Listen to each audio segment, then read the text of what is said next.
Umani man ang 88 beses na palakpak ang Pangulong Aquino sa kanyang SONA kahapon, pero tila may ilan pa rin hindi kontento sa laman ng kanyang SONA.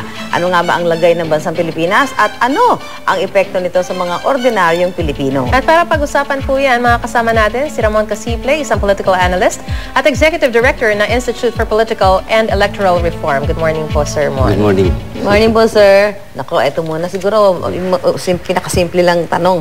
Paano niyo po i-rate ang SONA ng Pangulong hapon? Pinakasimple ba yan? Pinakasimple yan. Pareho nung dating mga SONA niya, 6.5, well, dadagdagan ko mga 7 siguro. 7, Kasi ang nagbago dito yung detalyadong presentasyon. Okay. Hindi nagawa before, I think, dahil nagsisimula pa lang yung mga programa niya. Pero ito yung SONA na una sa siguro nagdetalye talaga nung accomplishments. Oh, nag-matter, of course, dahil 4 years na siya in, kumbaga, di ba? 3 years. 3 years in office, ika-4th SONA na niya ito. So, talagang kailangan na ng concrete action. Pero, sir, sa isang survey po kahapon kasi, pagkatas ng SONA, lumalabas na mas dumami pa yung nagtitiwala kay Pangulong Noynoy Aquino. At ano po ba ang nire-reflect nito sa kanyang pamumuno? Well, malaki, Kasi, yan, unprecedented yan.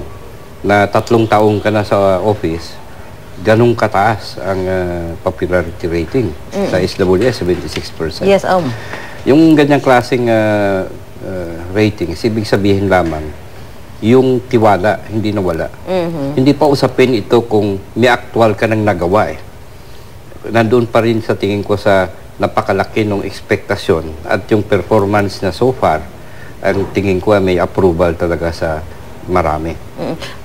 Marami pong hindi nabanggit yung Pangulo na hinihintay ng mga tao. Halimbawa, gaya po yung sinasabi, yung doon sa pork barrel scam at saka yung kaso nito si Ricky Cadavero at Wilfredo Panugalinga, hindi ba? Ang sinasabi nga, pulis ho dyan, may 3 pulis pa nga siyang pinuri, Plus, FOI. Oo, yung FOI na matagal na marami naghihintay. Hinihintay ng lahat. Ano nyo doon? Ano masasabi nyo doon, sir? Well, usual naman yan sa tingin ko sa lahat ng SONA na ang i-highlight mo yung accomplishment. Yung meron ka pang mga agam-agam o pagdududa doon sa mga ibang usapin o tingin mo walang nangyayari, malamang hindi yan sasabihin. Alam naman, tingin ko ng presidente, yung mga kritiko maglalabas niyan. Pero actually, meron laman din sa mga kritik na yan. Kasi halimbawa yung FOI, marami nagtataka talaga dahil isang usapin sa anti-corruption campaign yan Parang heart of the matter yan. At may sustainability question. Yung ba pag nawala na siya, ang mga tao, merong mahahawakan na instrumento para sa pagbantay ng kanilang mga public officials. Saka parang yan FOI. Parang natatanda ko, sinabi niya dati, di ba? Promisa yan, campaign promise. Diba? Kaya nga marami nagugulat na tumagal, hindi pa rin napapasa. Itong 16th Congress, wala siyang dahilan na. Kasi hawak niya na yung dalawang houses Oo, dati pa ding sabihin na hindi nanalo sa botohan Kasi dati, 15th Congress, ang record ng FOI dyan, ipinasa ng House. Sa Senado nagka-problema. So parang pwede mo pa sabihin, hindi na talaga ma-influensahan yung Senado. Totoo naman.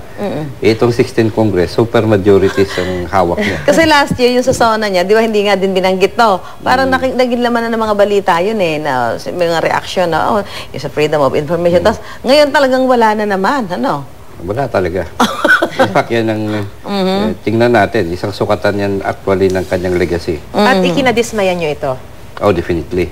Kasi kung centerpiece mo yung anti-corruption, hindi ka makaiwas na gawing centerpiece din yung FOI. At hindi rin binanggit ng Pangulo yung patuloy na sigalot sa West Philippine Sea, yung sitwasyon dun sa, yung investigasyon dun sa Taiwan, yung Taiwanese fisherman na nabaril. Ano po ang tingin nyo rito? Iniiwasan din ng Pangulo? O masyado na mahaba yung 122 pages niyang SONA para isingit pa ito? Hindi naman pa. Tingin ko ayaw niyang i-highlight. Kasi yung usapin ng foreign policy, kaiba doon sa mga domestic policies, nagkakaroon ng repercussion na hindi natin makontrol kasi sa labas ng bansa. Yes. Pero ang kulang actually doon, hindi pa yung sa hindi niya na-mention yung mga sigalot, nung nangyari. Yung hinihintay ko hanggang sa ngayon, yung isang definite na statement or policy on foreign policy. Ano ba talaga yung basis ng relasyon natin sa iba't ibang mga bansa sa kanyang administrasyon. Hindi yung mga general policies na nasa konstitusyon, ano? Pero halimbawa, China policy. Ano ba talagang China? Kaibigan ba? Kalaban?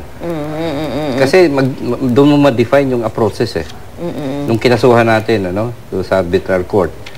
Ano yun? Ano yung framework natin doon? Sir, Mr. Kasipili, 3 pulis ang pinapurihan. Hindi nga daw nila alam na sila magiging special mention. Alam nila guest lang sila oo. Di ba ngayon bago nangyari ang SONA, ang dami mga issue na involving policemen, ano? Na parang bumaba nga daw yung pagtingin ng mga pulis. Tama ba yung ginawa ng presidente na meron siyang 3 pulis na pinapurihan dahil may mga nagawa na... I think so. Ang message doon ibahin mo yung institusyon sa miyembro. Kasi kung ang miyembro ay may mga tiwali, meron din matitino. Yun yung message At iba pa yung institusyon. So nandun yung message na may ginagawa. Yun ang mensahe doon Ako tingin ko, yes. Abay, aswerte naman ni Chief PNP Purisima, Kaya palang ganda ng ngiti ni, kahapon ni Chief PNP doon Siyempre, 3 pulis niya Eto sir, nagpasiring si Pinoy sa ilang kawani ng gobyerno na di tumutupad sa tungkulin, hindi nakukuha yung tamang collection na target. Pero at the same time, nung nagbitiw naman halimbawa si Commissioner Rufy Biazon, hindi naman niya tinanggap. Well, depende what does sa... it say about yung pagtira ni Pangulong Noynoy Aquino? Ang general na tono actually nung speech niya, ukol dyan, ay warning o babala. Na huwag kayo magkamali. Itong next 3 years, right on target kayo kapag tiwali, So, actually, may maginawa na siya before the speech, di ba? Yes, tinanggal siya. Yung customs, ako, niniwala ko dyan, institutional yung corruption dyan, Talagang ang daming sindikato dyan. Open secret yan, Ang question dyan, nakakagawa na ba ng dent or headway si Commissioner Biazon? Napakabigat ng usapin dyan. Ako, ayokong mag-judge yan ng 3 taon lamang. Mabigat ang mabigat talaga yung kalaban ni Biazon. May nagsabi nga dyan minsan kung gusto mong buwagin mo na lang yung gusto. Kasi di mo alam kung sino yung matino. Oo nga. Pero kung kayo naman si Commissioner Biazon, anong gagawin nyo? Depende yan sa usapan nila. Political will din niya. Kasi ang isang usapin sa custom, yung koneksyon. Maraming koneksyon sa mga politiko, yung mga powerful people, businessmen, ganyan. Hindi ka basta-basta makagawa ng isang dyan. Ng reform. Pero ito ngayon, may sinasabing presidente na squarely behind sa reform sa custom. Ano kaya yun? So, I hope, ang ibig sabihin kasi noon, gawin mo na lahat ng kahit sino tamaan. Oo nga, ganun nga. Kasi di ba alam naman natin, mga bali-balita dyan, may mga padri-padrino, di ba? Of course, ang tanong actually dyan, prepared ba si Commissioner Biazon na manghuli ng mga kapwa niya sa administrasyon? Kasi hindi simple. What he should show, di ba? Hindi simple yung usapin dyan. Kasi pag sindikato, usually papasa-pasa lang yun. Pagka customs, yung matataas na tao din, ano po? Sigurado. Bilang napapag-usapan po natin yung mga katiwalian na yan, sa tingin niyo po ba ay nasa tuwid na daan na tayo? Depende pa. Layo pa? Gusto ng presidenteng matuwid. I think gusto rin ng mga tao matuwid. Pero yung dapat magmatuwid ay mukhang hindi pa tumutuwid. Nasa kalagitnaan na ba tayo? Tingin ko yan, going yan. Yan yung mga, actually most of the details showed na yung mga gustong gawin ng presidente, ongoing pa. Mahirap mag-judge. Halimbawa si City. May may mga developments pa dyan At in fact, 5 years yan kaya you can only judge it at the end of the process. Mga masasaya dyan, siyempre, Maris, yung mga pinapurihan, ano po?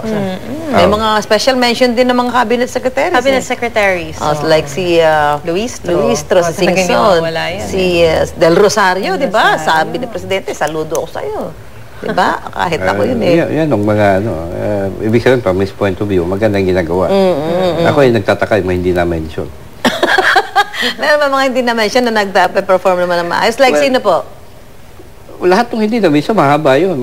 Mas mahaba yung listahan na yun. Nang hindi na-mention? Ngayon, ang usapin dyan actually is, usually, mga midterm yan, nagkakaroon ng change of cabinet yan. Ako, I wouldn't roll it out.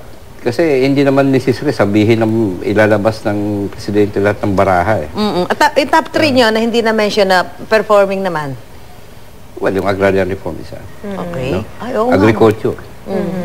May, totoo naman eh, yung sa, Sino to? sa Si Pa- rice production. Si Si Pahay. Alcala. Kasi duda nga ako doon sa NIA eh. Kasi ang NIA, yung time na yon, first time na nagkaroon sila ng kita. Sa buong buhay ng NIA, almost 1 billion ang Naging kinita. kinita, oh. Ibig sabihin, naging performing siyang agency. Oh. Pero, Tapos, ano Tinira nangyari? pa rin. Anong kasi nangyari? may target siya. Yun ang naging basis. May target siya, hindi niya inabot. Oh. Hindi tinanggap yung dahilan na yung bulk ng project last year is in Mindanao, tinamaan ng bagyo.